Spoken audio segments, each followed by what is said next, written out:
Costa will zurück. Diego Costa will offenbar den FC Chelsea verlassen und zu seinem Ex-Verein Atletico Madrid zurückkehren. Das bestätigte Atleticos Präsident Enrique Cerezo dem Online-Portal Casa Mercato. Man spreche mit ihm und arbeite daran, dass er wieder für Madrid spiele, erklärte Cerezo. Man sei nahe dran, ihn zu verpflichten. Costa hatte von 2010 bis 2014 schon für die Madrilenen gespielt. Sein Vertrag bei Chelsea läuft noch bis 2019. Alonso will von Sanchez lernen. Xabi Alonso freut sich auf Bayern-Neuzugang Renato Sanchez. Der Portugiese sei mit 18 schon ein vielversprechender Spieler, sagte Alonso bei ESPN. Er habe viel Power und viel Energie. Der Routinier meint, dass der Portugiese nicht von ihm lernen müsse. Vielleicht lerne aber er Dinge von Sanchez.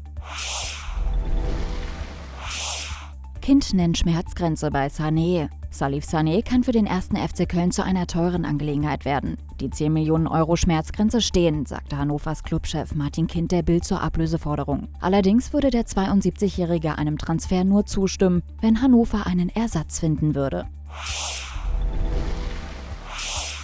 Olic vor Rückkehr nach München. Ivica Olic steht offenbar vor einer Rückkehr in die bayerische Landeshauptstadt. Wie die Bild-Zeitung berichtet, ist der 36-Jährige beim Zweitligisten 1860 München im Gespräch. Dem Kroaten liegen aber auch Angebote von Aston Villa und Newcastle United vor. Allerdings ist ein Wechsel innerhalb Deutschlands wahrscheinlicher. Olic hatte bereits von 2009 bis 2012 in München gespielt, damals für den FC Bayern.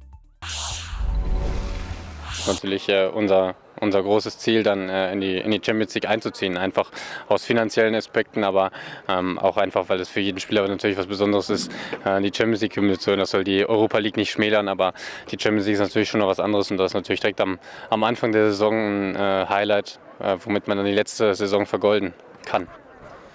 Nee, also wie gesagt, da muss man gerade heutzutage ein bisschen vorsichtig mit sein. Also ich denke nicht, dass man heutzutage so den klassischen Anführer braucht oder einfach hat. Den gibt es nicht mehr.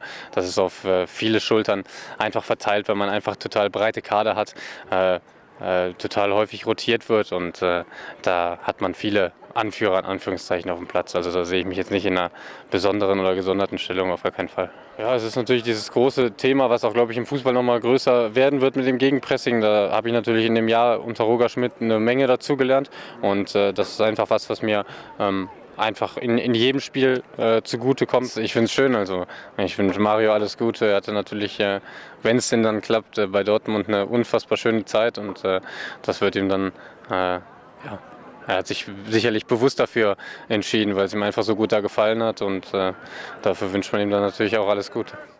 Mit den Sport 1 News immer up to date. Hallo und herzlich willkommen, liebe Zuschauer.